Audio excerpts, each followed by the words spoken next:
Damn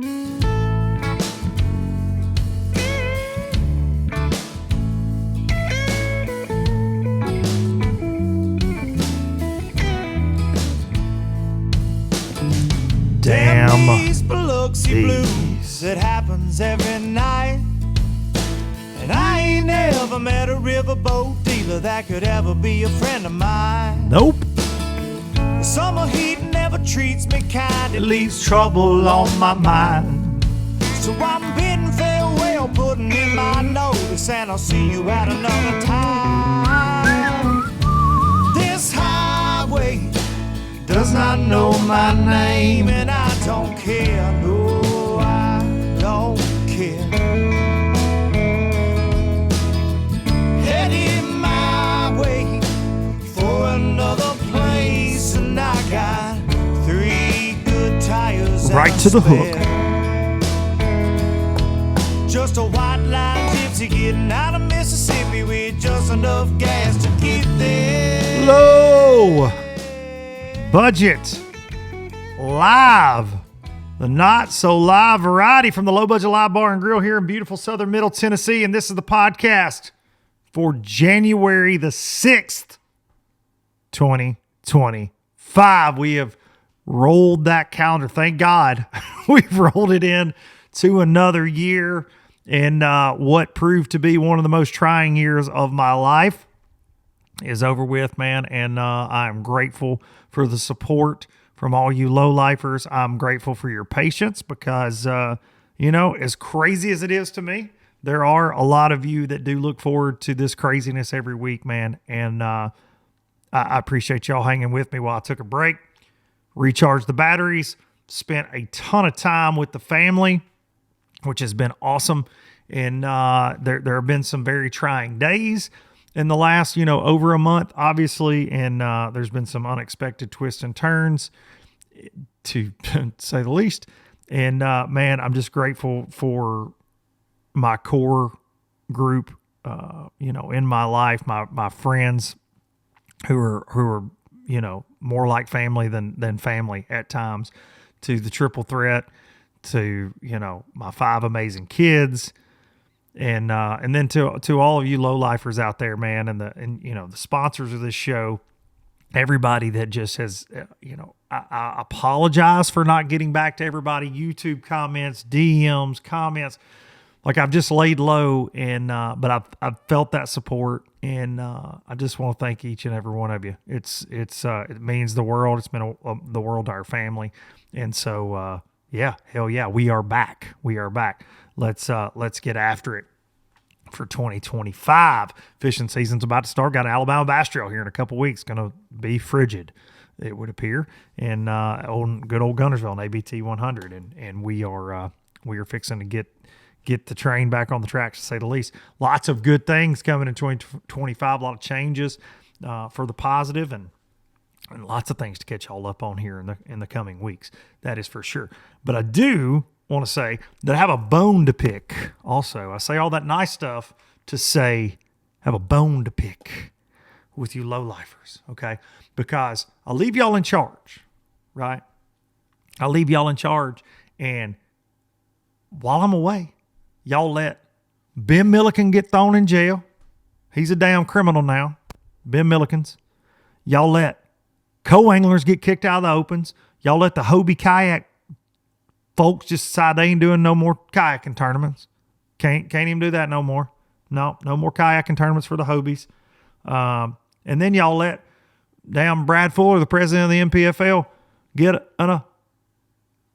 using air quotes if you're listening, assault charge. Big eye roll emoji.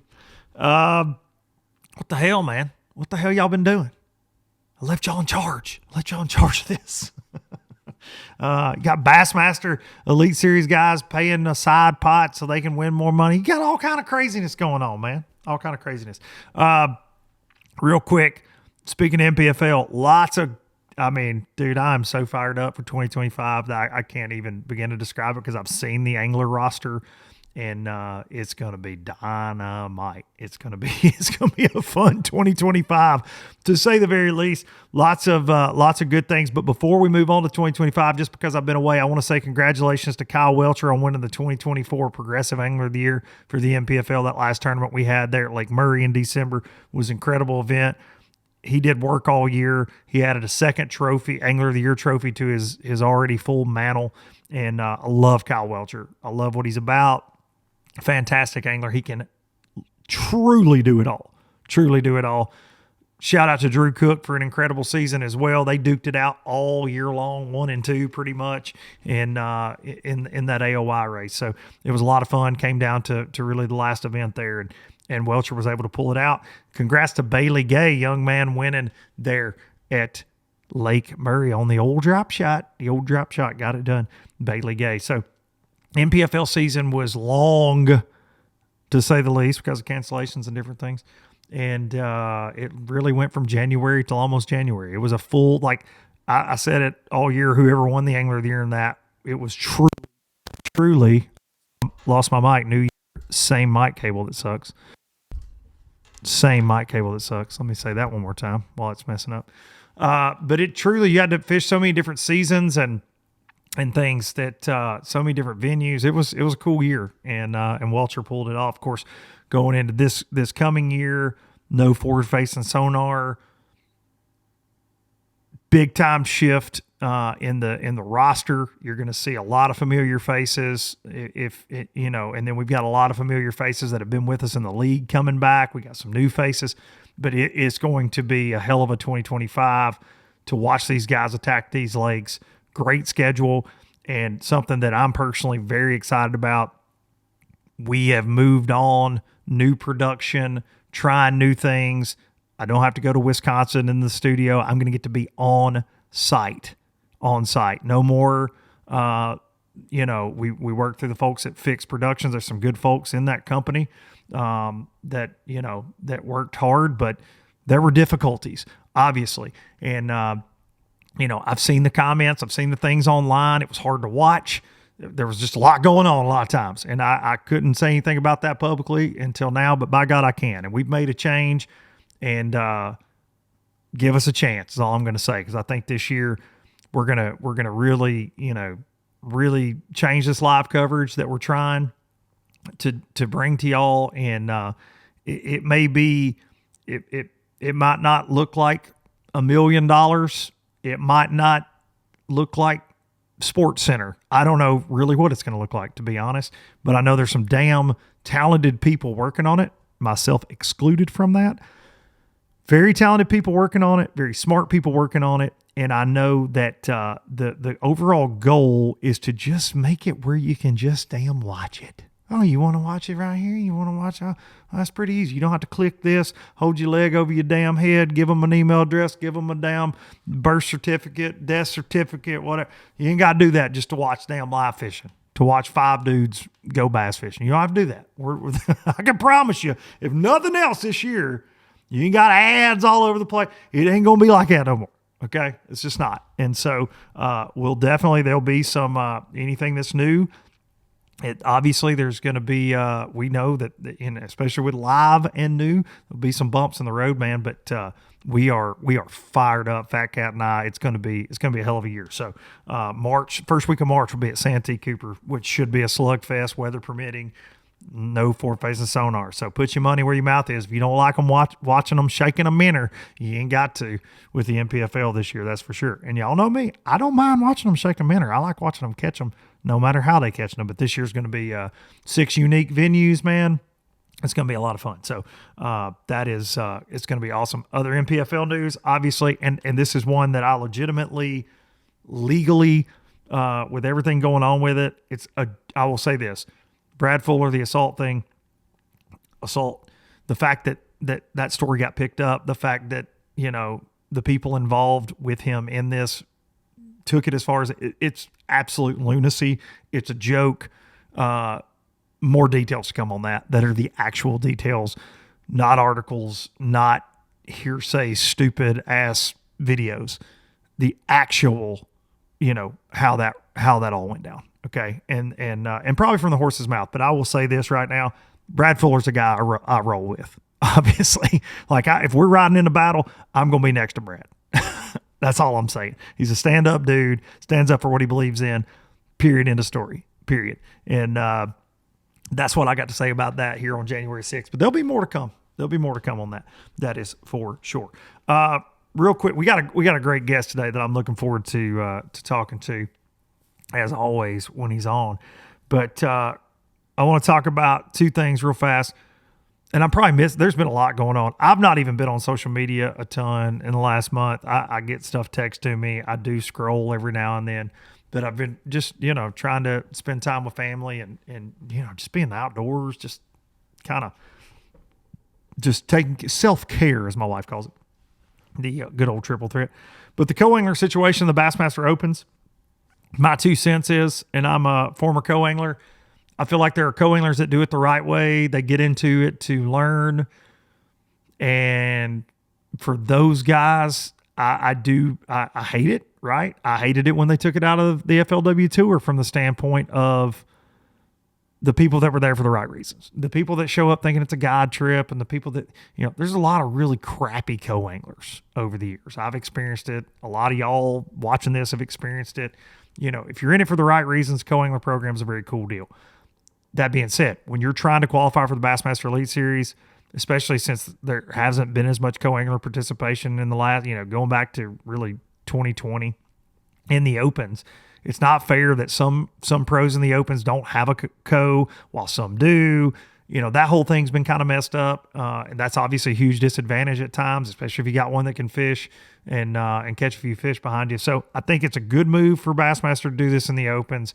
Lets the angler focus on his job at hand. He's spending a lot of money and a lot of time out there trying to get to that next level in bass fishing, which is the Bassmaster Elite Series.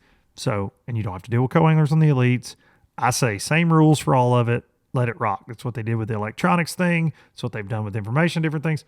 Let it ride. No co's. So, and again, I was a co-angler. I loved fishing as a co-angler. Loved it.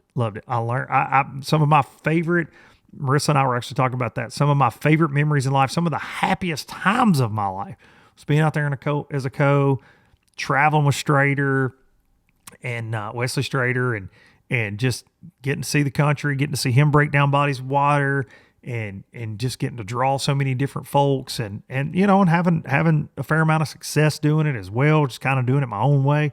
It was awesome. It was awesome.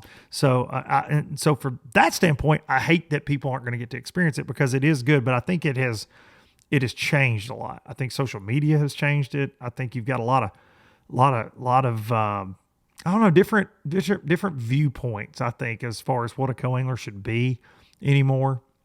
And there's so many great pros like Brian New and Matt Airy and Scott Martin that started as co-anglers, and John Hunter, Joey Cifuentes, so many more that were fantastic co's that are now very successful on the pro side. And there have been a lot of guys come up that way and used it as a stepping stone and used it as I wouldn't have anything. I would not even have been back in the fishing industry. I had been out of it for a long time while I was working there in the industry, but not fishing. And the co-angler side of the FLW Tour in 2015, actually it was 2013, I got to fish a couple. And then in 15, I got to fish the full season. And that kind of swung the door open for me. So I'm grateful for that opportunity in life that I had. But it certainly had its time. And I think, there are a lot of opportunities out there to do it and a lot of other tournaments. So, but with those opens, it's just, there's no place for it now. So that's kind of my take. Real quick, and this doesn't matter what I think on really anything on this situation, but Ben Milliken's not a criminal. Okay. I think I can say that. And I think we can all agree there's something going on with that. It wasn't tournament fraud. Is he absolutely stupid for not having a fishing license? Well, yeah. Is that a mistake I've made before? Yeah. Did I catch a share lunker when I did it? No. But have I absolutely fished without a license? hope the statute of limitations is over. Yeah, I have, I never knowingly did it, but I've been caught. I've had a couple tickets for being expired by like a damn week or a day or whatever. Like I've done it. So, I don't feel like that was something it's been blown way out of proportion. It's like the Brad Fuller incident. Once people, they love, then look, I obviously host a show, at the end of the day, views do matter to somebody.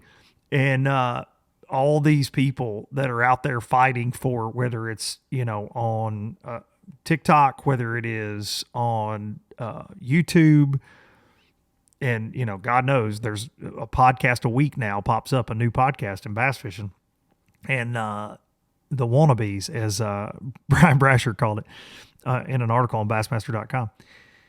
There's just new ones popping up all the time. And I think that some of these things do get blown way out of proportion. And dude, that goes beyond the fishing industry and everything else. That is for sure. Things just get really out of hand. And so, Ben and I've said this a bunch. We've butted heads in life. We've been buddies in life. Ben, I can say this about Ben. He was one of the first people I heard from once the news broke about my dad passing away. I think Ben is I think he's a genuine guy. I think Ben is a very hard worker. Ben is living his dream. And I think there's a lot to this story. And I think obviously as time goes on, Ben's going to be able to talk more and more about it. That's my thoughts on that. But, but is he a convict? No, I don't think so. I don't think so. Also, 10 out of 10 mugshot. I will say that. 10 out of 10 mugshot for Ben Milliken. So shout out to Ben for his amazing mugshot, because it was the stuff of legends. He's just cheesing ear to ear. Amazing. Absolutely amazing. All right. I want to thank some sponsors real quick. This episode is brought to you by the folks at Fish Tips, fishtips.com. I believe one Ben Milliken fraternizes over there. You can get some tips from the likes of Ben Milliken. But what Fish Tips does, a ton of great anglers, great guides in certain areas. They're throwing you a tip out there, throwing you a bone. Hey, this is the pattern going down. You can get on there, buy a fish tip. You don't have to hire a guide. Maybe you're going to a lake for the first time. You can get some insight. Fishtips.com. If you want to save on your first tip, LBL10 is your code. You can do that. Fishtips.com. Bait-WRX, bait-works.com. You can use code Duncan-10 at bait-works. You can still get that LOB jig. Don't sleep on it. I know everybody's shaking a damn manna. They shaking them manners. That jig right there will get a bite. I promise you, the LOB jig in 7 colors. Duncan-10, DUNKIN-10 is going to save you on everything on the site, bait-works.com. And last but not least, Express Boats. Hang the banner. I don't even know. I've got a new setup in here. Do we even have a banner? Do we even have the air horn? I don't know. It's been a while. Okay? Get off me. Express Boats. The original all-welded aluminum bass boat. I'm running the X21 Pro LE right now. I'm going to have an X21 Pro next year. 250 Yamaha show on the back of that bad boy. Been spending some time in it here lately. It is for sale if you would like it, though, by the way, because I got to make room for another one. The Express folks are amazing. The quality is amazing. C-deck, bow to stern, more tackle storage than you can shake a stick at. Don't take my word for it. Go to a dealer and check them out. Express Boats, building excitement since 1966. All right. Our guest today brought to you by Eagle Claw Fishing. We're going to get them on the hook right here. Oh, come on. Set the hook. Eagle Claw's got you covered. Anything from bluegill, going to catch you a bluegill with a cricket, to flipping a mat with a big old 4-aught trocar. Eagle Claw Fishing is where it goes down. They really do start more fishing addictions. I think Eagle Claw's to blame. Them bronze cricket hooks will get you every time. But we're going to get this fella right now on here, and he's been on here many times. He's a 2-time Bassmaster Elite Series Angler of the Year. He is one of the most accomplished anglers in the history of professional bass fishing. He is one of the most well-known anglers in the history of professional bass fishing, and he is my brother. And I am proud to call him that. And he is one of those folks, when I speak of family that aren't blood related, he is one of those guys. And I'm very happy to kick off this 2025 run of Low Budget Live with the one and only Gerald Swindle. Medium budget. It's medium budget if it works. All right, Okay, so welcome back, folks. Y'all got your boy Luke Duncan in the studio. Luke's been off 4, 5, 6 weeks, had a lot going on, had some hard times and good times, but low budget is about live. We back medium budget. He's upgraded cameras, not only fans level, but close. Just in case it don't work out, we got the triple threat in the dugout. Yeah. Don't want to have to put the closer in, but we back. Me and Luke back. The band's back together. So y'all welcome to Low Budget Live. It's me and Luke, and it's all y'all getting tonight. Amen. Amen. Welcome back, the one and only Gerald Swindle. You were here just in September. I was looking today. It hasn't been long, but I'm like, you know what? There's been a pause. There's been a long pause in Low Budget Live. We got to kick it off right. 2025. Somebody said this is the January 6th episode, and I post, the first time I post on social in a while.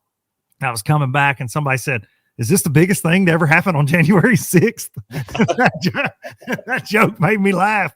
It was kind of slow. I forget who commented that. And I apologize to whoever you were on Instagram, because that was a pretty good joke. You've had a lot going on too, buddy. Yeah, a little shoulder rebuilding. Got the wing. You see here, I'm out of a sling. So that's because I talked to Leanne. We were at Darian's Shark Tank premiere last time I saw you, and you were fixing to go under the knife then, and she was a little worried about it just because the rehab, that surgery is brutal, right? Like, it's especially as active as you are in life. Because it's hard to keep you down, I feel like. It's been a tough one, man. I'm telling you, we've been out of the sling about 5 or 6 days now. And like we was joking about, like, I'm Janis Joplin. I mean, like back in the cities, like in the 60s when they just smoked weed and celebrated burning bras for freedom. I burnt the hell out of that daggum sling because you had to sleep in it. You know, your T-shirt on, you can't let your arm down. You only get it out every now and then to straighten it. And it just... Dude, it's just putting your pants, like just zipping your pants. I mean, you ever try to let a full-grown mule out a half-cracked door? It's hard. You work at everything you got to try to get your pants out, and you got one hand. So that part was brutal, like not being able to do nothing and then just sitting around. And it's not the most pleasurable for the first 2 weeks. It's pretty uncomfortable, like the not sleeping. And mine was torn is I think Dr. Greco told Lulu, he said if it wouldn't been him and the scenarios in it, I would have just replaced it. There was no need to, he put 5 anchors in there, a patch, a PRP on top of it. He said, I threw everything I have in my shop at it. And luckily, dude, it's really come around. I'm feeling pretty good. It's just got to ease into it. But that therapy, man, I broke up my therapist 2 or 3 times in the same day. I bet. I mean, it's like the simple things, putting your arm on and stretching it up. So, I think we're on the downhill side of it. I just was looking forward to getting in January and being able to fish, and naturally it's sub-freezing down here now. So yeah, it's coming. I got to visit the morning with her. She'll tell me how far, what the next level of therapy is. Is it exercise more? But the warden over there, she hadn't let me do much. I'm gonna go ahead and tell you, she has. I cranked a blower one day. I sit on it and reached around me behind my back, my right hand, and cranked it, one of them big black pipe blowers, and I'm out there blowing leaves. You talking about getting stank eye? I'd have been better off to be swinging naked with Miranda Lambert on a porch swing. She was pissed. Yeah, I bet. I cranked it with my right hand. I didn't do nothing wrong. That's what I told her. I said down there at Darian's deal, I said, how are you going to keep him from trying to do something? Like that's what, because I don't know anybody that goes as hard as you on all the things you're into in life. If it's just working on the farm or chasing deer or chasing fish, working on your boat, doing what I'm like, you don't stop. I'm like, how are you going to keep him slowed down? I was telling her today, sitting in this house, dude, I was like, hey, I'm getting literally, dude, like I'm battling a depression. I said, I can't hunt. I can't fish. I was just sitting in his house. I said, hey, I'm just going over and crank the hot rods. I got to do something. Like, I don't like that, not doing things and just laying around. I just feel lazy, but I know that I had to on this deal, and we're getting there. It's funny. I go into therapy and I sit there with some guys. There's an older guy there, and he goes, "What'd you have done?" I was like, "Rotator cuff." I said I had 5 anchors, and it was torn, and basically 99% torn in 2. And He said, man, I've had one shoulder I had rotator cuff surgery on and one I had replaced. He said, I'd let you replace mine all day long. Just don't ever make me do that rotator cuff surgery. What you hear, man. Yeah. And people was like, I'll get my hip done or my knee done. But I think it's just because you can't sleep. Okay. I mean, I'm in a recliner. I'm in the bed. I'm in a recliner. I'm in the bed. I can't get up. I can't get down. So it was almost like at dark, you would get in a panic knowing it. And of course, I was taking Percocet, muscle relaxer, and Finnegan. So like, she wouldn't even give me my phone. She said, no, nobody. The world didn't need, TikTok didn't need high G. I was tore up, son. I was like, but I couldn't get the pain to ease up, and I just wanted to go to sleep. So I'm better now. I mean, I think it's going to be good now. It's just time, and I just want to get back in the boat. I think my Phoenix will be ready. Should pick it up Tuesday or Wednesday, and I'm just so excited because like I got the new Humminbird Mega Live on my boat, and I can't wait to get out there and learn it, see it. And of course, I'm checking my forecast, and for the next 15 days, I was like polar bear titties. It's just like frozen over, and I'm like, perfect. That's what you want to do, is go out there with every piece of hunting gear you got on and try to stay warm. But you know how it is in the South. I think you said y'all might get some snow. Yeah, I think late this week, January 10th, what they're saying, man. And listen, this information started from my kids watching weather reports on TikTok, so I'm not real sure. Let me tell you what Lou says. Nothing on TikTok is true. That's what she said. No, that's a fact. She gets me every one. She said, nothing on TikTok is true. And I said, like Mark Zuckerberg, he's a Christian. Everything on Facebook and Instagram. That's right. Ain't none of it worth a damn. Everybody even singing on TikTok now. You used to could get on there and find some like cool artists like that Tim Goodwin back in the day. Yeah. Barn, Heath Sanders. Now everybody's their voiceover, and it's all been run through a synthesizer. I'm like, I don't even know who's singing. Riley Green is still singing in his barn. I'm like, if Riley Green can still sing with a cigar in his mouth, y'all should be able to sing in your car, okay? Yeah. Don't fake it. Yeah, the TikTok music thing is weird, man, because you had people blow up because of it, and it's strange to see, because there was, like you said, there was some really good stuff that came out of it, and now we're seeing the bad of it. And you can tell it, and I'm like, I don't get it. And I'm like you. TikTok has found some great artists, man. I mean, there's been some really cool people coming out of TikTok, but at the same token, now you can tell everybody's playing. It's almost like the music industry has figured it out. Oh, for sure. They're trying to go build somebody that they don't know. 1,000,000%. They've already did the studio recording and just have them in their vehicle voiceover. 1,000,000%. Like they bit hard on that deal. The music industry did. They fought it. They did. But I'm like, I know something about some bad vocals because I can't sing for crap. So I know some bad vocals, and I'm like, that's fake. Right You there. said, I've seen me do it. I've seen me do it. Shower, I mean, you can turn it up loud as you want to. Everybody said, why you got subs in your truck? Because I suck at singing, I guess. I don't know. I just need a little bit of bass. Dude, I think it's like that with TikTok. And I had not been on TikTok. I had taken off my phone like 3 years ago. I just looked at it too much. I'm like, man, this is crazy. I wasn't doing any content on there. I was just, you get in a vortex. All in that portal. It's easy. And so I stopped, and then I decided late last year that I wanted to start posting podcast clips on there again. Like, I'm gonna get back on there and do it a little bit. And man, it is amazing to me because and this is no shot at anybody. I don't mean it as that. It's just the time we live in. It's amazing to me because you've always been so original with your content, because it's just you, right? Like, you ain't trying to be somebody else. Leanne's not trying to be somebody else. Y'all are who you are. You let people into your life. That's what I've always tried with everything I've ever done. Like, I might try to make you laugh. I might try to, what I mean? Like, try to make a joke. But at the same, like, the content that I see now, reaction videos, like watching a guy watch a video gets 1 million views, like that, as a creative guy, I don't get it. And it's the same. There's a couple guys, they share old fishing show clips, and then they're like, well, right back here was Gerald Swindle in 99. I see myself on all the time, and I'm like, that's some 1999, 2004 stuff. And again, I ain't taking shots. They figured out a little deal.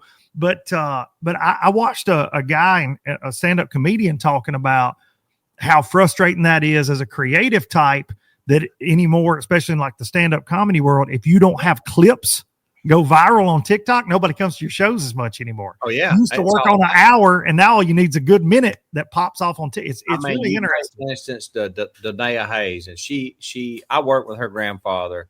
He was one of the second people I framed houses for, probably the fairest guy I've ever worked for. And Danae started on TikTok during COVID making prank phone calls, and now she has so many viral videos that she sells out every show she books. Wow. And she recorded 2 songs. Next thing you know, you see her at the Grand Ole Opry with Lainey Wilson. It's crazy. All because of TikTok. I So know. like people say, I don't know about TikTok. Hey, I don't either, man. But it's a weapon. It's something it is. to use. And it's a harder crowd to read. It really is. It's like trying to figure out the algorithm, and you never know when some of the stupidest stuff I've ever done went viral. Some of the stuff I really thought was pretty funny and go nowhere. Yeah. Yeah. It's Fat Cat and I talk about it a lot. It is the one platform that I've never really been able to wrap my arms around, like how it works or why the crowd, because it's the same crowd on all of them, essentially, right? It seems like, but the TikTok deal is, and it's entertaining. Like I get on there, there's a lot of funny stuff on there, whatever. And again, I ain't taking shots. It's just on there. You learn all kind of tips and stuff. Like I'm watching today, the most random fact in the world. Lady says, here's how to keep your cattle troughs from freezing. She takes a 3-liter Coke bottle, fills it 3/4 full of water, pours a cup of salt in it, screws the top down, throws it in there. Well, your cattle trough won't freeze over. It always leave a hole in it, and all you got to do is touch it and break it. And I'm like, that's pretty smart. Yeah. Thank you, TikTok. Thank you, TikTok. Then the next 7 I get is the dumbest stuff I've ever seen in my life. And I'm like, there you go. Thank you. Exactly right. Well, speaking of that, I need this is, and maybe the fishing folks are like, what are y'all talking about? But I found out, I went down some deep rabbit holes on TikTok in my off time here. I stayed off a lot of social media, but I was on TikTok. The drones, the drones. I was on Drone Talk. What is the Gerald Swindle take? I need the Gerald Swindle take on the drones. What I get one of them with that bow tech. They come flying over my place. Dang. They don't come to the south. No, and they're giants, and everybody's just standing there watching them. Like Dolly Parton just took her top off. They're just all goggle-eyed, like, well, look at this big old drone. I'm like, nobody got a pistol? You got a pistol? No. I got a pistol.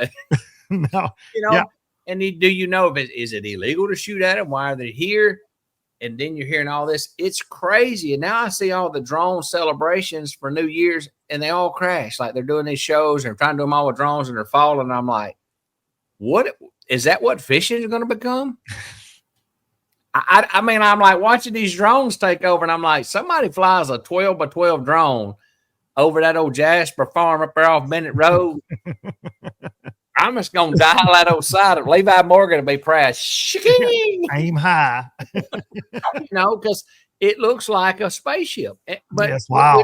Why are they here? What are they doing? What is going on? Yeah, I really, and then here's the weird thing. You're talking about that algorithm. Now all of a sudden, I don't see no more of it.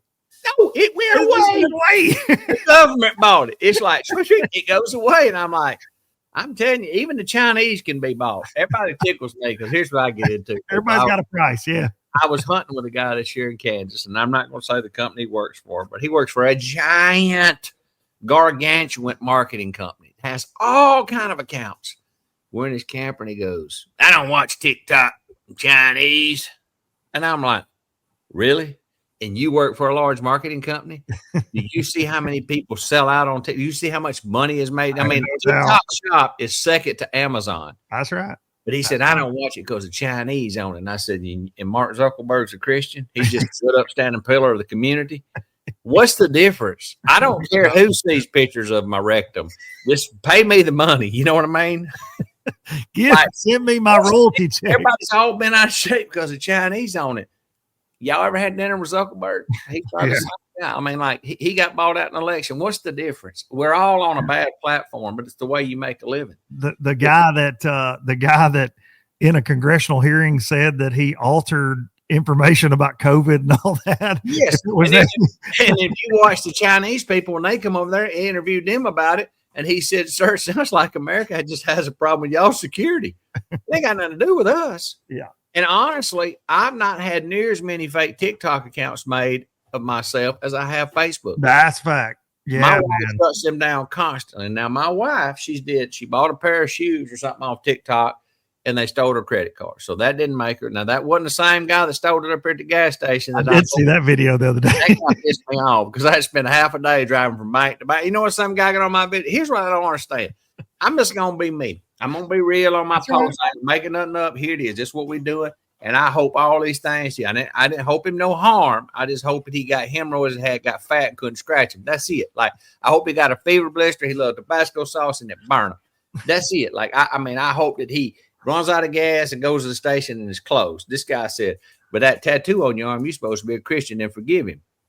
No. Let me tell you what. He done stole from me. Go back and let's get up in them 10 commandments. It's like we reading the rules in tournaments. You just picking out the ones that want to affect how you can respond to me.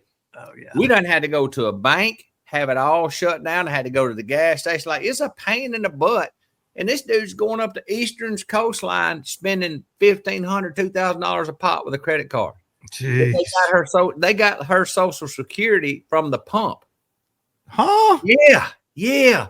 And this guy's like, you should forgive. Another guy says, just consider it a Christmas gift. I gift him. I gift him a case of the crabs. I don't want him to have my credit card. Like, hate. I mean, I hate everybody. I posted last time. I made like the stuff on social media drive you crazy. And I know why you step off of it because I went to Publix the other day and I run out and get some prescriptions for Lulu and I run around and I had me a McMuffin. And the McMuffin got down to the McDuffin. And everything's squeaking and cramping, and I'm in the truck like a Jesus. If there's somebody in this Publix bathroom, when I hit them doors, we're going to have shit on the floor. I can't hold it. Like, I have committed a life choice that I have got to get to this restroom. Commitment. And mentally, when you think you're getting there, you're there. Yeah, and it's a long count. Like, we trying to jump all sides, and the offense is creeping. And I done got me a couple of doo-wipes. I run on in there and thank God wasn't nobody in that stall. So I posted a video about it. Some guy, very first comment, but when you're not in the top 50 in the points, I guess you do what you got to do to be relevant. When I retire, y'all hang on, because I'm going to tell him I'm relevant to your mama right then. See, I didn't. But I'm like, what's that got to do with me crapping my pants? Nothing. I ain't my sponsor. I'm just telling you, if you use toilet paper, you're nasty. You're nasty. I'll let you wipe it till it bleeds. You give you a do-wipe, you're still going to have chocolate on the cooking sheet. You know what I mean? Like, just be clean. I'm not making that up. I had to poo. And I'm like, that's why people give up on social media, because I guess people are just sitting at home just to say something, you know. Like, oh, ain't no doubt, man. I'm like, what's the top 50 in the points got to do with me having to poo? I just, for me in the last month, and like I said, I've sat here and aimlessly scrolled TikTok a lot, but Facebook, Instagram, I hadn't made any posts really since November. And for me, man, it's the fishing industry saturated now. And like you helped me when we did the beard war. Like, I saw my following grow. You and I were going at each other, and I had a few thousand at that point, and then it grew, exponentially, obviously. And there weren't many people showing real people sales. That's it. There weren't, and I was doing that. I was taking a page out of your book, and I was like, hey, this is Luke. There's nothing wrong with that. Here's Luke. Here's my kids. And here's everything. Right. And that's what we were doing. And now it's like, I just feel like so much of it's so forced. And then people know they're being sold to all the time. You know what I mean? Like, it's kind of a broken record at times. So I'll tell you, man, the month off of just not being in it was great. But, I opened this show. I said, you lowlifers, I left y'all in charge. And then the damn world fell apart. Y'all let Milliken go to jail. Y'all let the co-anglers get kicked out of the opens. Y'all let everything happen. Y'all just turned it over. Yeah, craziness took off. And I'm like, I put y'all in charge. And then what happened? I'm telling you, 2024 ended crazy in the fishing world. And yeah, man. I don't know that 2025 is going to be any different. And it's going to be different for you. Yeah, it's going to be different for me, because I'm mixing something. I'm putting some chocolate chip up in my dough and I'm stirring it. It's called an NPFL. And people's like, you quitting bass going to NPFL? No, I'm going to NPFL to fish alongside of the Elite Series because it's cheaper than therapy. Okay, I'm going to go ahead and tell you, because if not, I'm going to have to see a psychiatrist, because I don't want to scope 699 days rest my. And that don't mean I can't do it. It don't mean that I'm can't throw. I just want to go fish. Okay. And if the NPFL offers me an opportunity to go heads up, natural ability, I want to know what it's like to put the boat in the water and not have to worry about it. Just not have to guard it. That's it. It doesn't mean I don't want to do it. Hey, and I've got the new Humminbird Mega Live. I got all the new stuff. I just want to go, man. I just want to go know what it's like. Me and Cobb was talking about the other night. I said, Cobb, can you wait till you skip that buzzbait on that first shallow dock and it cooks it and you get that 2 3/4 pounder and you're like, that's money right there, dude. That's money. Yeah. That's money. And like this past weekend at Pickwick, they got 3 bags over 30. So 30 ain't even no good anymore in scoping. You just get beat with 30. How crazy is that? Me and Justin Atkins were talking about that a couple of weeks ago. It blows my mind because when I was a kid, when you caught 20, you were strutting. You're like, yeah, here we go. If you caught 25, airplane, you toted that bag with that arm bull rider. You look like JB Mooney coming in. And now it's like 30. You're like, oh, you didn't. Oh, you only caught 28. You caught like Little Trey and Fisher and I fished that Friday, 28 or 29 and got beat bad. Bad. He wasn't even close. Fisher and Ryan ran up here yesterday and fished a little tournament. They had 22. I said, well, how'd y'all do? He said, we left early. Like, what? He said they was dropping them 30s on them on the scale. So, like, I think for me, the NPFL is going to be that refreshing part. And it's not that before somebody starts commenting, I don't hate live scoping. I don't mind doing it some. I just want to practice what I've learned how to do my whole life, okay? Mm-hmm. That's it. I just want to go fish the things I love to do. It doesn't mean I suck or I don't suck. Play, you can judge. I just want to go fish that way. And for therapy, just to turn that off and just go fishing. I'm more excited this year to start the NPFL season than anything before. And I'll just be straight up with you because most people don't even know this right now. Last Friday, I had an MRI. So today is Sunday. I had an MRI on my right shoulder. Got the call Friday night. It's worse than my left, completely torn in two, retracting, bone spurs, bone fracture. She said, what are you going to do? I said, I'm not missing. I've never, ever, ever took a day off, ever. I've never twinged my back and went home early. So I said, I'm going to hang in there. And I said, honey, I can't stand the thought of missing the NPFLs. I can't. It's a natural ability tournament, and I want to mix it up. I want to just get out there and fish. No matter what the outcome is, how refreshing of it is to know that you don't have to guard a certain play. You just go fishing. Mm-hmm. So people's going to hate on that and say, well, you just no good at scoping. Hey, man, I'm not the best scoper. I can do it. Never proclaim to be the best scoper. Never. I just want to fish a style every now and then where I'm happy to have a change of pace. Well, I think when the roster comes out officially and folks see the names on it, the returning NPFL guys that are scopers that chose to stay, when they see the new names that are household names that are joining in like yourself, I think that it's going to be a really interesting season to watch. And for me, I like scoping. I do it. I enjoy it. Hell, listen, in my mental health break I've been taking, there's a local lake. I've been wearing it out because we've had some 50 and 60 degree days. I went on Christmas Eve scoping. It's been awesome. But we just saying through our pajama. This Wi-Fi that way in our pajama. Viral clip right there. Viral clip. I don't edit. It's chilly out here in Gunnerville, boy. I don't edit nothing. We're taking this straight to the bank. Let's go. So what like and subscribe for more of this, folks. Yeah, like and subscribe. We're taking this next level.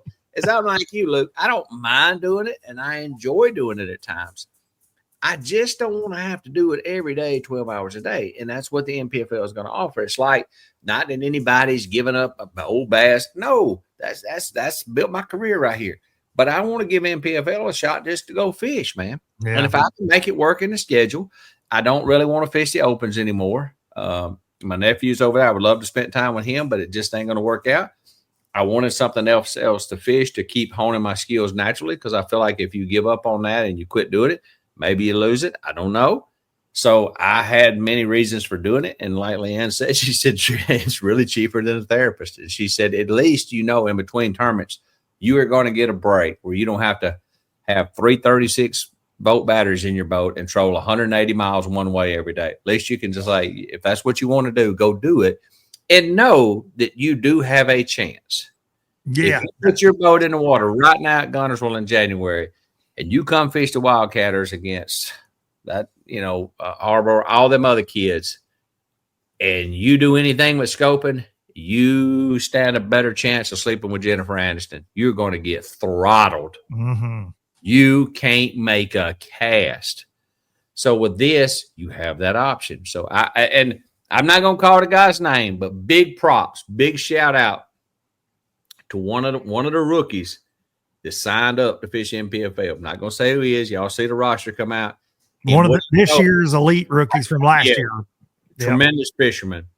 He told me, he said, gee, I've always told people I could beat them without scope, but I've never proved it. So he said, I guess I need to go prove it to myself. So I'm going to say, shout out to you, young man. You stepping up and saying, you know what? I'm not scared to put my trolling motor down against whoever it is, some of the great. No, I'm not scared. And I admire that so much because he believes in himself enough to go natural or live scope, and he wants to go across both sides. So I'm like, that's cool. Y'all see the roster. I think it's going to be a fun season. I think the world of Brad. I know somebody, as soon as all that, they text me, said, what do you think about that? I said, I'd rather have a tournament record want to whoop your ass as I would try to screw your ass. Which one you want? Listen. How hard is it? I said this at the first of the show. I can't talk about all that yet. He's going to talk about it on here at some point, sooner than later. All that was a joke. Got blown way out of proportion. But I would rather have a guy like that I'm riding with than somebody that ain't got a damn spine. I'd rather have a guy that loved what he's doing. And here's what it told me about Brad. He loves what he's doing in the NPFL so much that he'll make a stand for it. Mm-hmm. Okay. Yeah. That to me is lights out. And you know what? There's nothing wrong with leading with a strong hand. And I seen the video the boy made. It was 100% complete sarcasm. Yeah. It was. And there's been many times in my career that I walked off and been angry with BASS and unhappy, but I've really, really did everything I could to never be publicly speaking about it. And especially when we had a weather day, I don't want to make that call. I don't want Lisa's job. I don't want to have to say it because I don't ever want to have to go to somebody's family and say, hey, I'm the reason we went and he's dead. Yeah. Okay. So I don't never make jokes about cancellation days. You don't do that. That is super, super unprofessional. And the thing with it, and we'll get into it down the road there was so much more than just that video. I know that was just the pot boiling over finally. That guy's a jackleg. That's just, anyway. Any youngins listen, if you fish any organization, I don't care if it's the NPFL, their National Rodeo Association, if you go there and fish and they cancel that for a weather day, shut your pie hole and go home. Go work on your crap. Yeah, you don't have to make that decision if someone dies. No, it's key. It's like, and there's insurance involved. There's boats involved. I would rather always err on the side of safety, Luke, as I would of being dangerous. And let me tell you something. It burnt me twice last year as bad as Snoop Dogg ever fired up one of them 420 joints. Like I thought, and Carl Jockerson is my witness. I'll tell you, when I figured out what I figured out with Harris Chain, he said, mate, you might win this one and I'm going to be second. He said, this is going to be stupid. And one weather day cut it all off. But I'm not mad about that. I'm angry that I didn't perform better, but the weather call is the right call. Let's be safe. There's enough bad stuff out there. So when I see people make fun of a weather call, that ain't cool, bro. Well, and it's, I don't know, man. For me, when I was an angler on that side, you would get frustrated with decisions, You do. At times you do. But now that, working with Kay, with ABT, working with Brad and them as long as I have now, like I get to be behind the scenes on some of those decisions. You see those insurance clauses in there. When it says small craft advisory, the liability behind it. And it ain't nothing to do with they going to buy the spinner bait on my bank today. Yeah. And they go with, dude, they agonize over those decisions. They do. I saw, with Kay last year, we fished Logan Martin in the ABT 100. It was cold leading up to it, brutal cold. The day of it got above freezing, but we started and it was 14 degrees and there were guys pissed, man. They were making videos. They were doing all the things. And it's like, I was with her on those decisions on the phone with her and John Simpson asking me my opinion. Not that it matters. Like I don't make calls, but they were agonizing over every little decision. And it's the same with Brad and them. Anytime we've had a weather or anything. And I want to say, I've told Bill Taylor with this, joking with him over the years, is since I've been doing all this is, hey man, I'm sorry if I ever judged you on a decision for weather because it ain't easy, man. Like, and you're never going to make everybody happy with it. I've always even told Tripp that much respect to Tripp in them days having to make them first calls. Cause like dude, when we first started, and I know people's just going to say, well, y'all back in was that Gen X back when they was biting a pink fluke. Well, hell, they was biting it, and we was a lot They bit the hell out of it too. I'll be honest with you. We didn't go on with it. I seen Van Dam flip a motorcycle helmet up and puke straight out, but I've never seen him go home. So yeah, we're not the same, bro. But Tripp had to make the first calls and we're going to cancel. And that at that time is unheard of. Yeah, it was. I remember some of the most remarkable footage that got me into it was Bob Cobb's footage from the St. Lawrence River, an old 364 Ranger right out there at the mouth of it that looked like it was going down. And I'm like, this is the craziest stuff ever.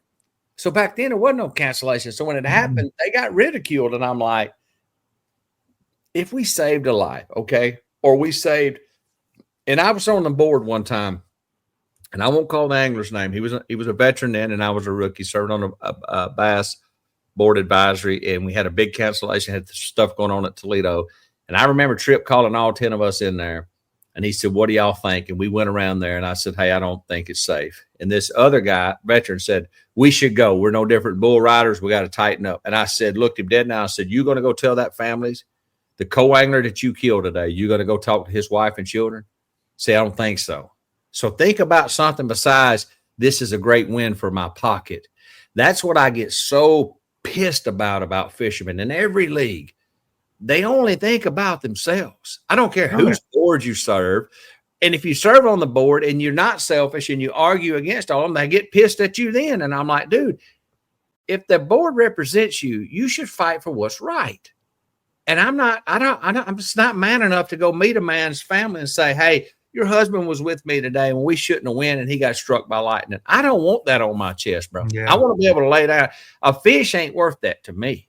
So when you look at that as the things that you've seen and I've seen, and even talking to Kay, if people just knew how much that upset her to have to make those calls, it breaks her heart. And she stresses about it so bad. You know what I tell her? I said, fishermen are like a bunch of 7th grade cheerleaders.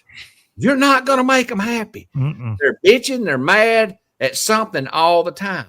So just make the call what's best for ABT and your business and let it ride. That's it. And I said, I would rather fish on a calm, cold day as I would a freezing, windy day. And now, and anytime you fall in the water in that temperature, it's dangerous. Oh, okay? Yeah. And it's dangerous. But I think removing the wind and removing some of that stuff, it's not pleasurable. Like fishing in January in Alabama is super unpredictable. And you just have to know that. Could be 70, could be 7. We could have an F4 one day and 4 inches of snow the next day. You know what I mean? And the trailer park might burn down the next day. We don't know around here. This don't ever end. So props off to all tournament directors that have to make that call. And I'm glad that you've seen it from that side because it stresses them people out, man. Well, I remember, and Brad would probably tell this story on me, but at Lake Cumberland in I guess it was our second season. So first season ended, had some drama, you know, and we were starting the year off Lake Cumberland in February. And it flooded, and the damn lake came up like, dude, it's like Smith. Yeah, like, you know, it's like Smith. Y'all can see under it. Yeah, it was crazy. And he called me. I was driving to Wisconsin. The weather was so bad I couldn't really fly. I was driving to Wisconsin to the dang studio, which thank God I ain't got to do that no more. We're gonna be broadcasting from the events now. But he called me and goes, hey man, we're canceling today and we're canceling tomorrow. We're gonna have a 1-day shootout. I said, you're doing what? And I was yelling at him on the phone because my angler, I was like, dude, that's ridiculous. Like, this is crazy. And we got into it. He's like, well, man, I'm making the best decision I can make. This is what we're doing. And he hung up on me. And I was just like, what? That dumbass. Like, I'm mad going up the damn interstate. And he called me back. We apologized to each other, whatever. And then it ended up being one of the coolest tournaments. But Taylor Watkins ended up winning. He won $50,000 in a 1-day shootout. It was one of the coolest things. It was probably really cool to watch.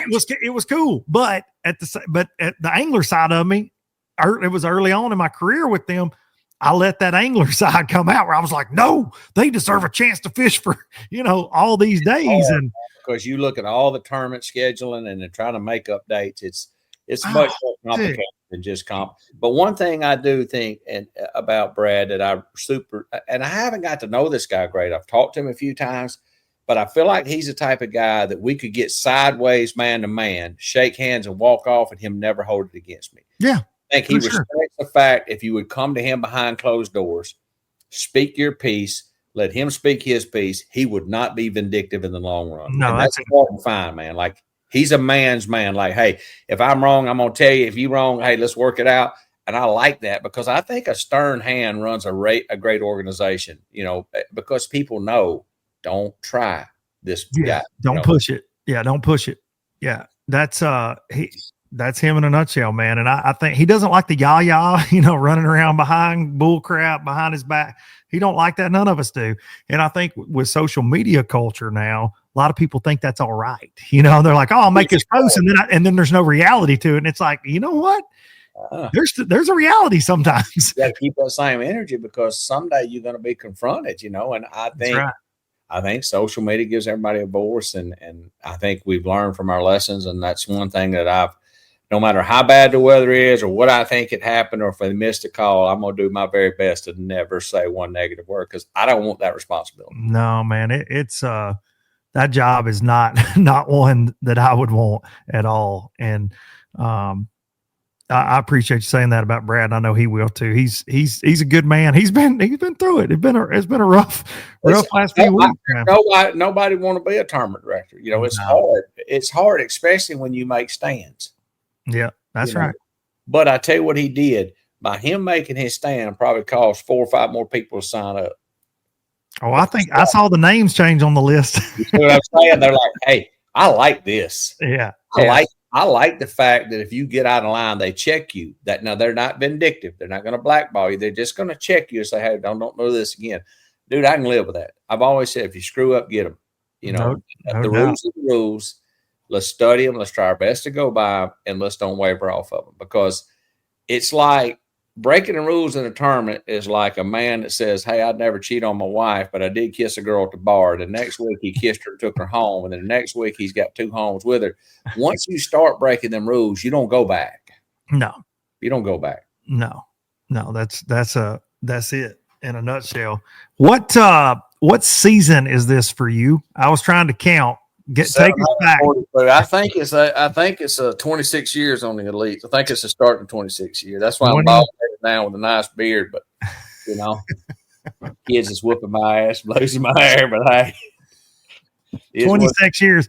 You know, I'm glad you're making videos about crapping in a Publix to stay relevant after 26 years of being a professional angler. This guy, and my wife never wants me to respond. And I just couldn't help. I get it. I just had to respond. I'm just like, dude, really? Really? Yeah. He said, well, you're just trying to promote the sponsors. Well, that's what they paid me to do, okay? That's right. That's and what the mortgage paid. And I love a dude wipe. And what I really like is one of them hot hands in your pocket with 4 or 5 dude wipes when you're in the woods. Because it's like a fancy bidet without all the water. You clean and warm. And I told him that. I said, the reason you unhappy and clapping back at me is you ain't got no dude wipe. You got a dirty butt. You got a dirty butt. That's what causes trouble. So, yeah, 26 long years, man. 26 years. It doesn't seem like 26. I was watching some stuff on TV the other day, and one of the old videos popped up for me, and I was like, man. Bro had hair. I remember highlighted spiky visor. Yeah. Yeah. Plaid shorts, long plaid shorts. Hey, you know where them shorts come from? Because everybody asks me, why'd you wear them god awful shorts? It's because Bass passed a rule. Yep. Said no denim. Yep. No jeans. And I'm like, really? You're going to make us all dress alike, which means we can never separate ourselves to gain a sponsor. And they're like, yep, we think everybody's professional if you wear khaki slacks and look like you peed on yourself all the time. So what did I do? I bought cow print. I bought checkers. I did all that so I could stay different than the other guy standing in the weigh-in line.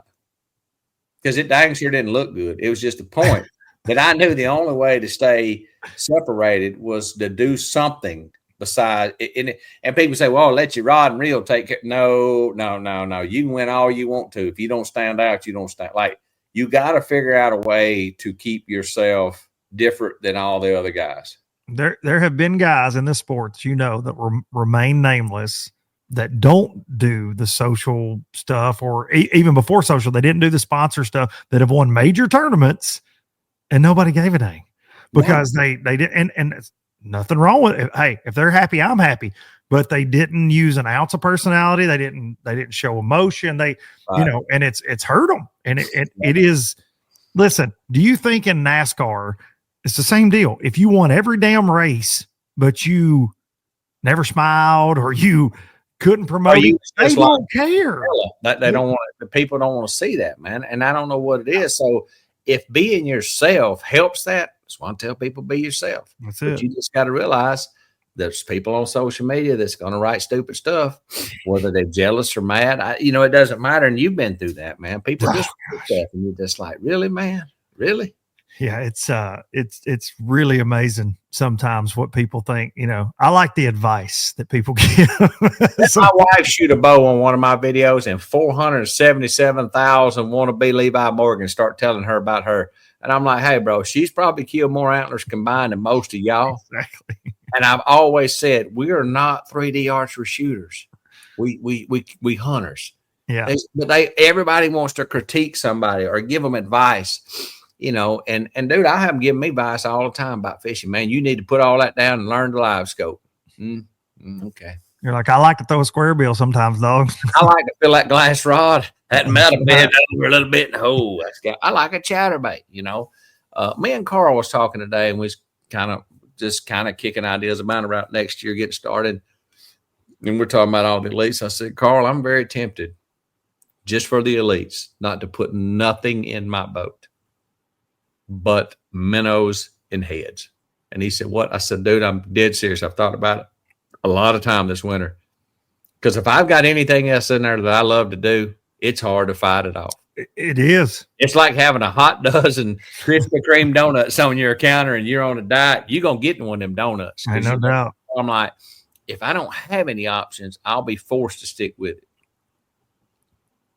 Now, the NPFL, putting them DT6s and them NPFLs and them chatterbugs in there, I'm going, son. I'm going to We've had to be skipping and flipping. We're going to skipping and flipping and jibbing. We're going to do it all. And I don't care if you get your ass whooping every tournament. I'm going to have as much fun as I can have with my clothes on. I'm telling you right now. Because when I pull in there and figure a pattern out, that feeling is going to hit you that I got a chance. No doubt. I got a chance.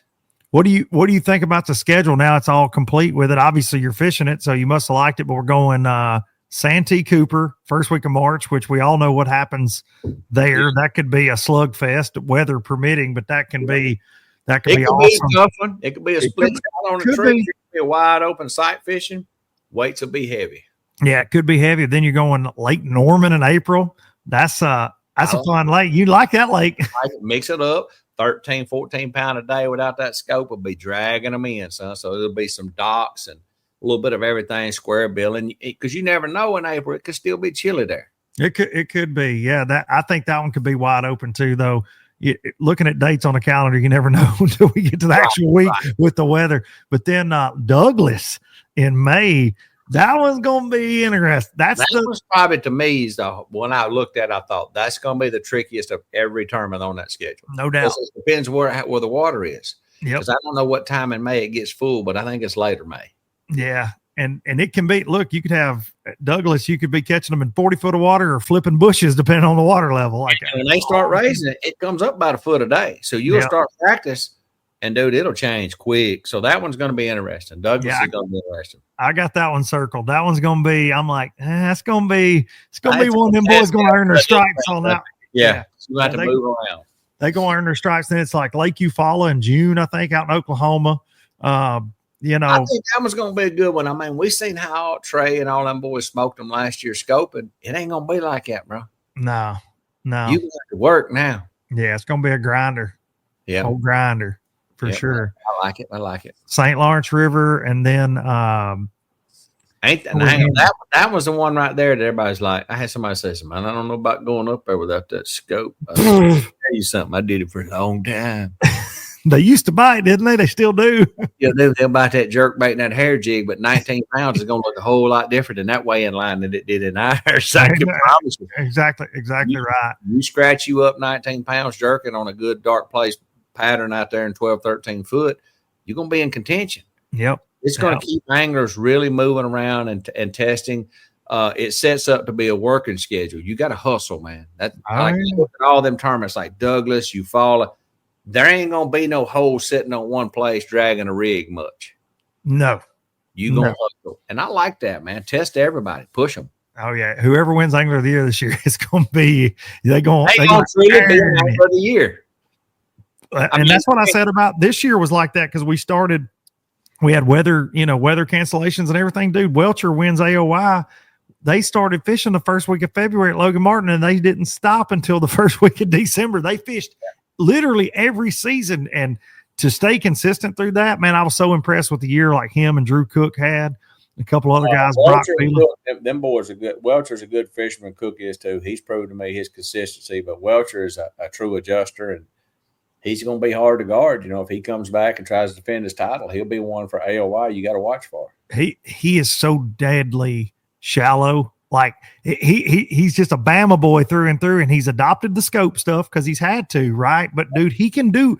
I've watched it. It was so funny. His first fish at Murray, the first day we cover him after the cancellation, we just covered the top 5 in AOY, and he goes up there and he catches him an old biggin on a shad wrap, and I was like, "This is my guy right here." And then he's out there scoping, like he can really he does a little bit of everything, and he'll be back. I think Welch will be back for sure to defend that, but. Then we end, though, the season September on Logan Martin. They going to get them a dose of that old Stangy Coosa River. Woo!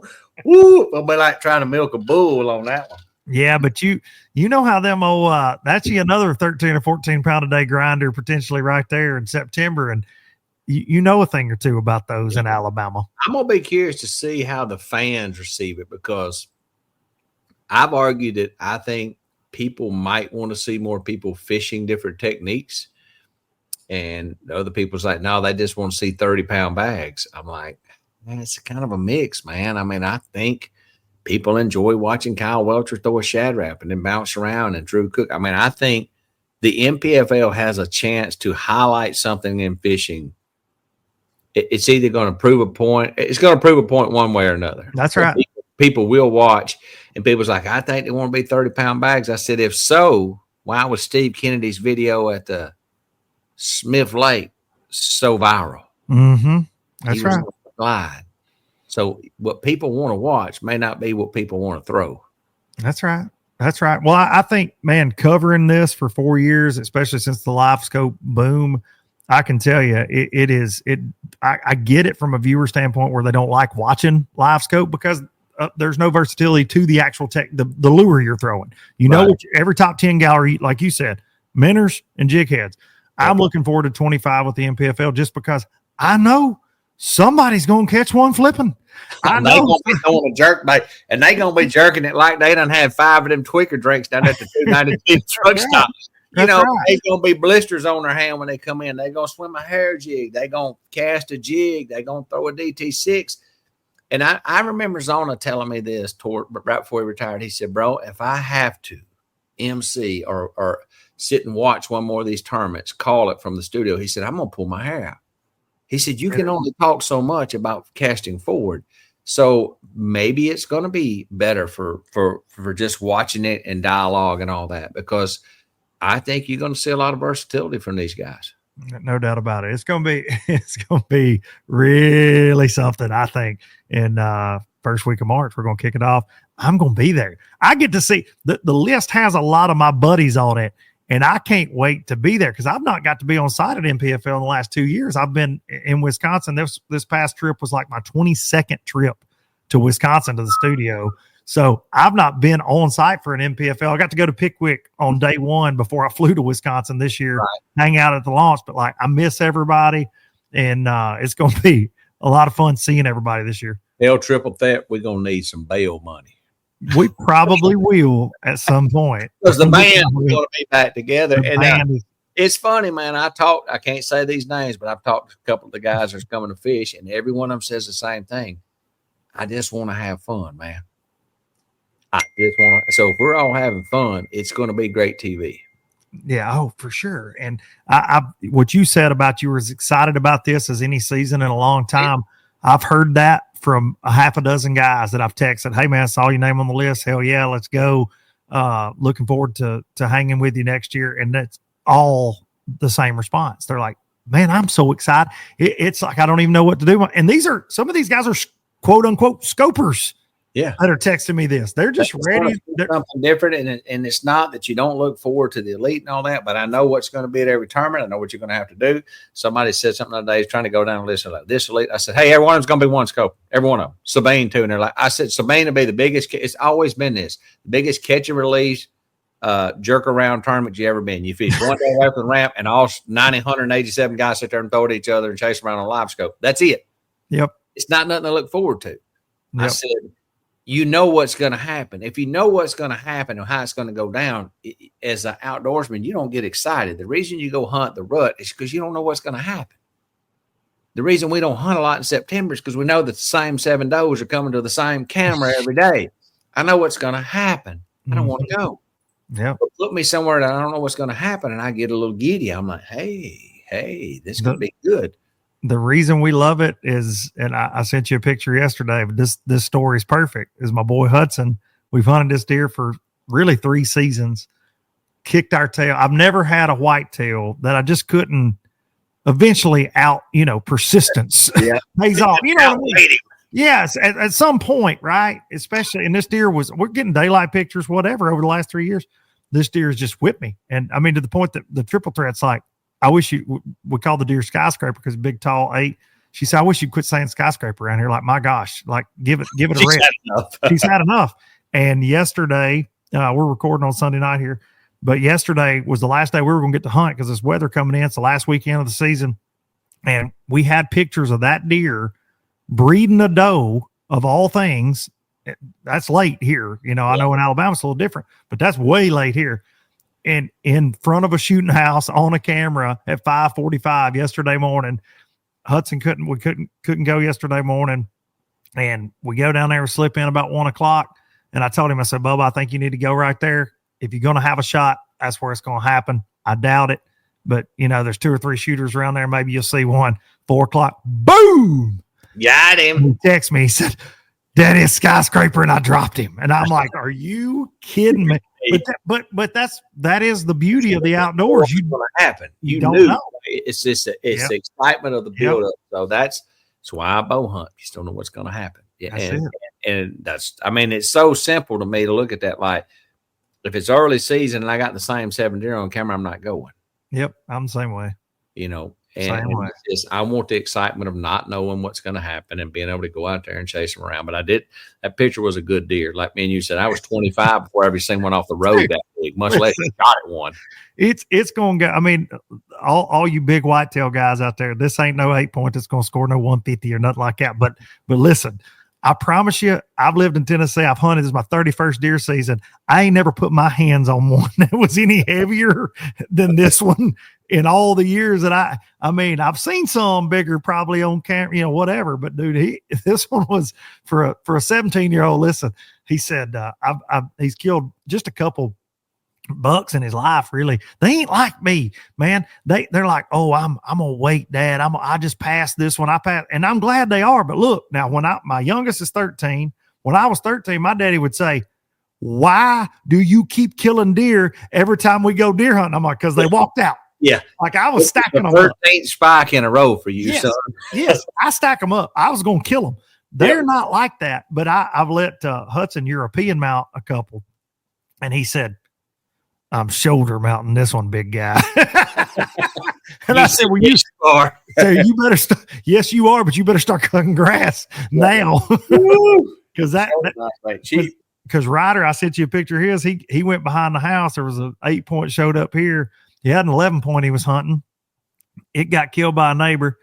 He was all down at the dumps. And then this 8-point that he'd gotten after earlier this year showed back up last week on camera. And I said, you going to hunt him? He's like, yeah, I think so. So me and Hudson went to our release. Ryder hunted here by himself. Marissa, just right behind the house. Marissa was here with him. All of a sudden she hears, boo! She texts me and says, oh my God, I think Ryder's shot. Do you think he's okay? And I get a text that says, got him. First he's ever killed by himself. And he's back here. And so I've got 2 taxidermy bills coming up. So I need y'all like and subscribe. y'all Just watch hit that like button. Yeah. Keep that like button. Y'all can buy all my apparel because I got an elk at the taxidermist and a couple of deer.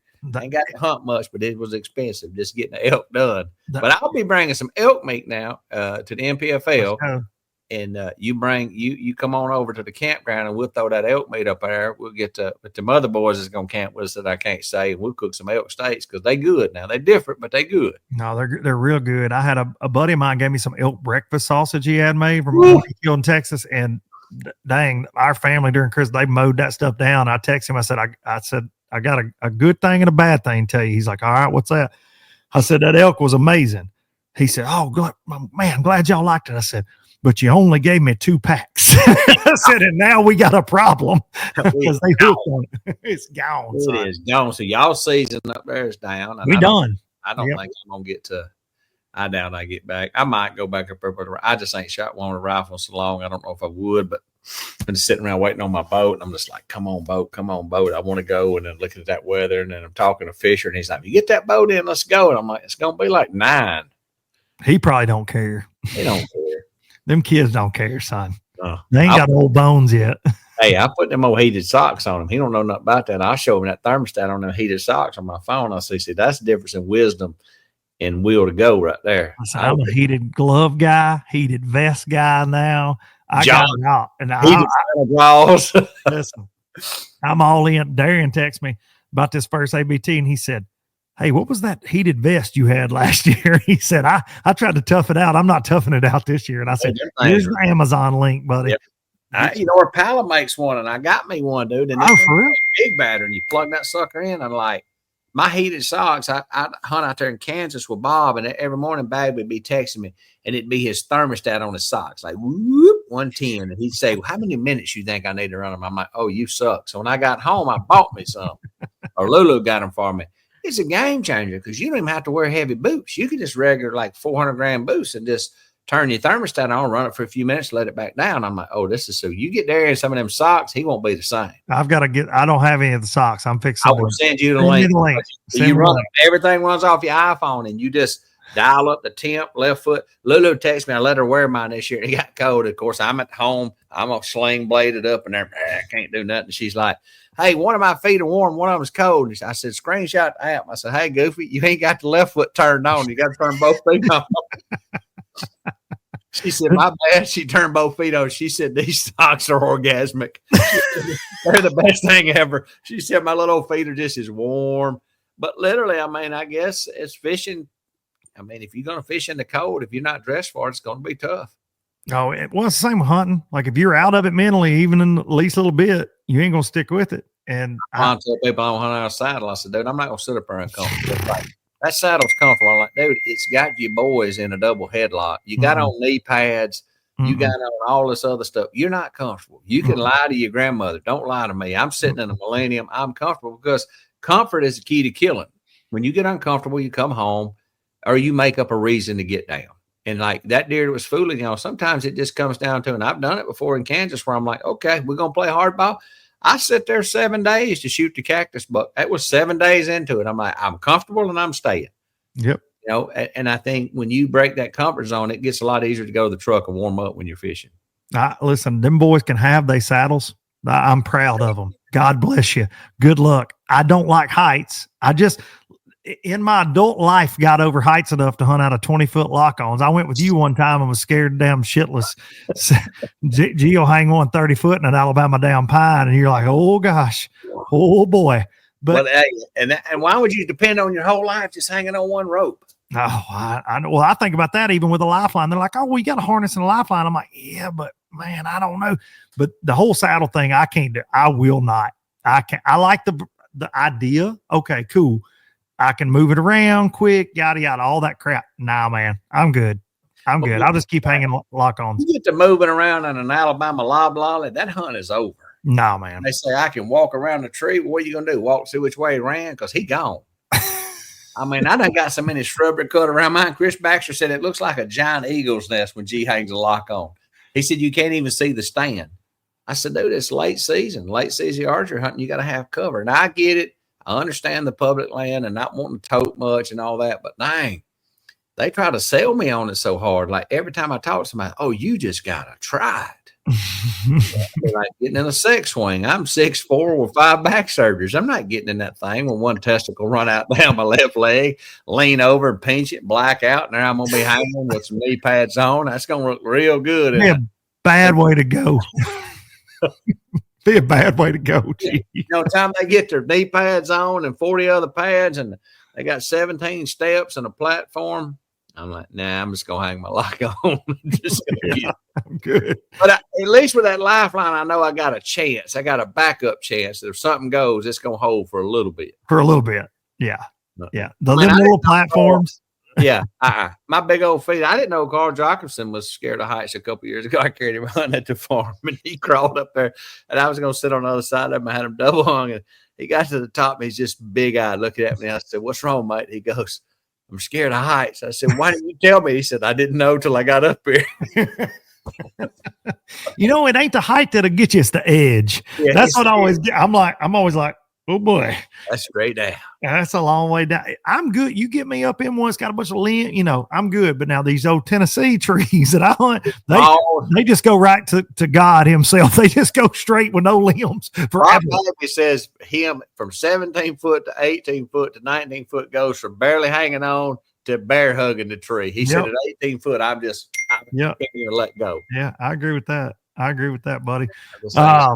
Well, dude, I'm glad to hear that you're with the NPFL this year, going to ride with us. I'm even more glad to hear that shoulder is going to be getting better, in good shape, but your other one sucks. It sucks, but that's what Lynn said. She said, I worry about that shoulder. I said, baby, it's been bad for years. I fell 22 foot out of a stand hanging, another one landed on it. I said, I've been broke up so long. She said, well, it's going to stop your range of motion. I said, I can't scratch the center of my back anyway. Have you not ever seen me backed up against the barn? It's because I can't get my arm around me. Like an old bear. Right. So I said, I don't know what it's going to be that. I mean, I did them all. They were all hurt last June when I went up north. I did this other one and changing a flat tire. So I'm like, as long as I can sleep, man, they had got to hurt me so bad when I was in Kansas. I couldn't sleep on my left side or my right side. I was averaging about 2 hours of sleep a night. And some nights I'd go get in my truck just to sit up and sleep. I was hurting so bad. So I think the sleeping's been better for me now once I get that. But I look forward to seeing everybody out there on the elites and the NPFL. No, I'm not quitting the elites. I just want to go fish the NPFL in conjunction with bass to have a good time. I would have loved to spend more time with my nephew Trey in the opens, but that's not the direction I want to go. And I hope the little rascal catches every one of them. I hope he just smokes. He better. We're gonna start whooping the crap out of him. I'm tired of his performance. You sound like that guy on my social post. He knows better now. I just have to give him a hard time. If I don't get at least one gig at him on here a week, little Trey, listen, I tell my kids this all the time. I would trade them for Trey most of the time. I'd do anything for that kid. And I hope he knows that, but I got to give him a hard time. I call him. He'll say, man, I'm catching him in practice. And then he calls me on the way home, griping about this, griping about that. I'm like, you better tighten your ass up, boy. You better pull up them scoping draws. He's all in. He's got that big ass screen. I went with him the other day. He got that big ass screen now. He's good to go. Well, they got to change all that now because we're down to. Oh, that's right. Yeah, so I don't know. I think he can keep it. I think he's still under 55 inches, whatever that means. I don't know, but yeah. But it doesn't. I mean, like we can't have an iPad or nothing, but it doesn't count your phone. I don't know, but it's the inches of screen. I think he's legal. Well, you better double check. I'll double check him too, because we know sometimes he don't do everything legal. He has been known to overlook some things on accident and go, well. My favorite thing in the world getting to MCABTs after I quit fishing with him was every morning calling boat numbers, telling him, hey, try to follow the rules. Don't be cute. Try you got your insurance. It's like, God, why are you my friend? It's like his uncle, son. He just wants to fish and don't think good. But I will really look forward to seeing you, and it won't be long. And it's beginning in January, so March I'll see you up at Santee. Yes, sir. Couple months. Coming right there. Palatka and Okeechobee coming up there, so I look forward to it, man. Mama's cooked me some pork chops. Mama's on a diet, so when Mama's on a diet, Daddy's on restrictions too. Listen, I had salmon and dang broccoli and all kind of some other bull crap, triple threats on me hard about not being a fat ass no more. So I feel you, dog. She just had salmon and some air. I think cardboard boxes with some salt and pepper on it. My exact quote, Marissa made rice, quinoa, some bull crap. And I said, hey, why didn't we just, I don't know. Why didn't we just grind up some cardboard? That's what it tasted like. Like, I don't know why this camera's zoomed in on my face. Head out the window and open her mouth. Just eat some air. But I mean, that's good. But and I told her, I said, I need to do more of that, because usually hunting season, I stay pretty thin. And this month of sitting around, dude, they bring that crispy candy in. And I'm like, this ain't going to be good, man. I got to get that. Oh, I'll be snacking. Well, I look forward to seeing all the low budget live folks. Y'all see me out at the gas station.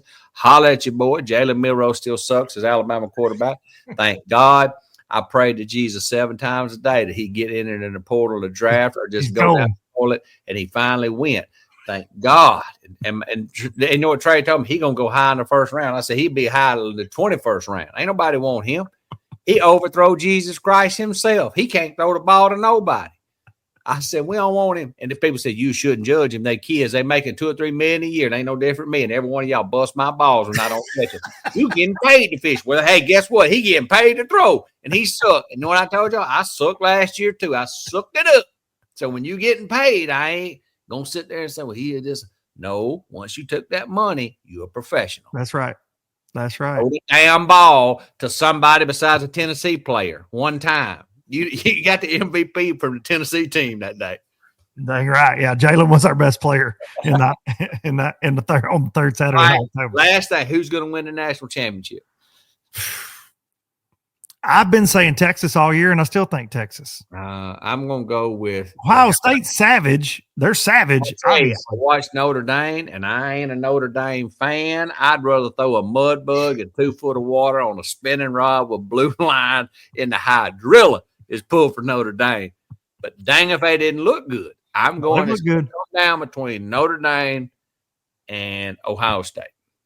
We'll see. We'll see. Ohio State's pissed off. They got mad. They just started beating the hell out of everybody. I was mad at Tennessee. I was like, you go and lay an egg. And then when Ohio State rolled up and beat the hell out of Oregon, I was like, all right, well, maybe they're better than we thought they was. I mean, and Oregon was over. Oregon didn't, dude. You can't judge them. It's like they don't play the kind of caliber. You can't tell how good none of the SEC teams are. They get beat up hard. They play hard. But you really couldn't tell how good Notre Dame was till you watch them up against the powerhouse. And, dude, they dominated. Mm-hmm. I mean, they just didn't barely win. They left a mark. Listen, my grandma said they skint that ass up on the way out. They did.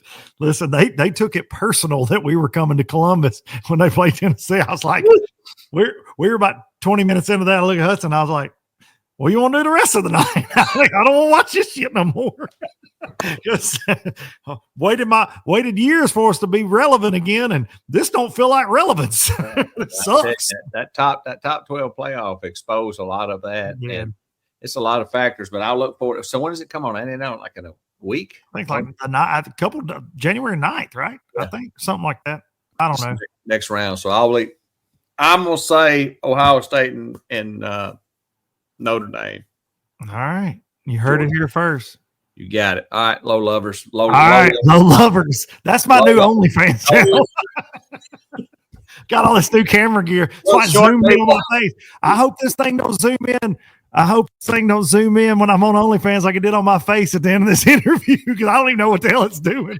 It's just trying to get a good right in. It's trying to get a close. Proper PPEs. All it was doing. I'm talking to you, camera. Don't be zooming in later. Nobody want to see that. Peace out. Love all you folks. Y'all stay tuned. See you later. Gerald Swindle, everybody. All right, that's all she wrote with the G-Man, Gerald Swindle, right there. Always a pleasure. Your side's going to be hurting a little bit when G leaves as well. Appreciate every one of y'all tuning in each and every week. I appreciate the patience that you've shown me. I appreciate the support, again, that you've shown me, all the Low-Lifer family. We are going to keep this thing rolling, keep her on the tracks for the rest of this year. And in a couple months, we're going to stir things up at the Bassmaster Classic down there in Fort Worth, Texas. We're going to be throwing another damn low-lifer bash. So stay tuned for details to come on that. We're trying to put together a big one this year. That is for sure. It's going to be hard to top the last couple, but we're going to damn sure try. Going to take you out with some Biloxi Blues, and I will see y'all next week. Tupelo, I never could make it last. Spanish moss, a Civil War ghost, well, I'm gonna leave them in the past. Any direction, Lord, I'll be fine. It don't matter, east or west. North, south, wherever the wind blows, I'm leaving those burdens at rest.